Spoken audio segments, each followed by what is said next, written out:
là là. What is this music, bro?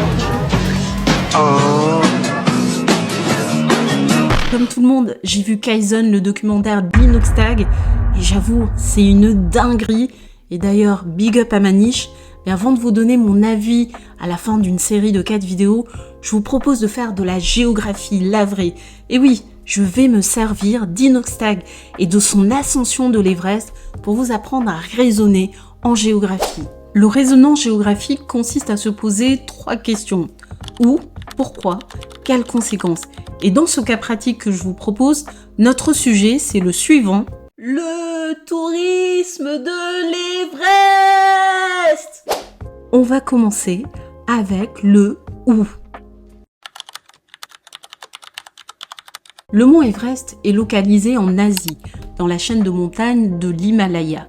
L'Himalaya, c'est la plus haute chaîne de montagnes dans le monde, s'étirant sur 2300 km de long et traversant 5 pays. Pour être encore plus précis, le mont Everest se situe à la frontière entre le Népal et le Tibet, qui est une région autonome de la Chine. D'ailleurs, le nom népalais de l'Everest, c'est Sagarmatha, ce qui signifie déesse du ciel.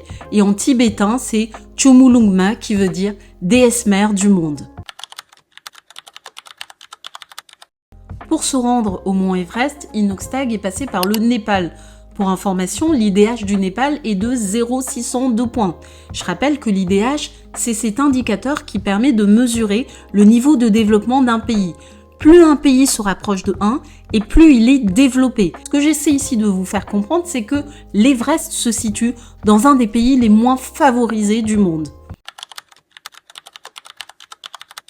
Une fois arrivé au Népal, pour pouvoir gravir l'Everest, Inoxtag s'est rendu dans la région du Khumbu, une zone où habitent les Sherpas. Les Sherpas, au passage, ce ne sont pas que des gens qui sont là pour aider les Occidentaux à gravir l'Everest. Non, non. C'est un peuple d'origine tibétaine qui vit dans cette région du Népal et qui est habitué à la vie en très haute altitude. La région du Khumbu fait partie des catégories d'espaces qu'on appelle des espaces à très forte contrainte.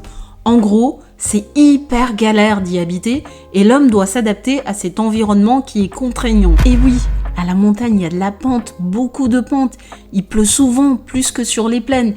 Il y fait plus froid et en plus de cela, il y a des aléas et des risques comme les glissements de terrain, les séismes ou encore les avalanches. Je sais pas pour vous, mais moi, la montagne, et en plus je viens des îles, pour moi, c'est l'enfer. Je préfère être là plutôt que d'être là. Mais dans le cas de l'Everest, on parle de la très haute montagne. La très haute montagne, celle des très hautes altitudes. Ici, 8848 mètres. Celle des glaciers, des éboulements, des avalanches, des conditions climatiques extrêmes, où le corps a moins d'oxygène et où l'organisme est ralenti. Des milieux qui peuvent être fatals pour le corps humain. Et le documentaire d'Inoxtag décrit très bien la dangerosité d'une telle ascension. Maintenant que tout cela est posé, pourquoi, malgré tout ce que je viens de dire, les gens y veulent gravir cela? Eh bien, ce sera l'objet de la prochaine vidéo.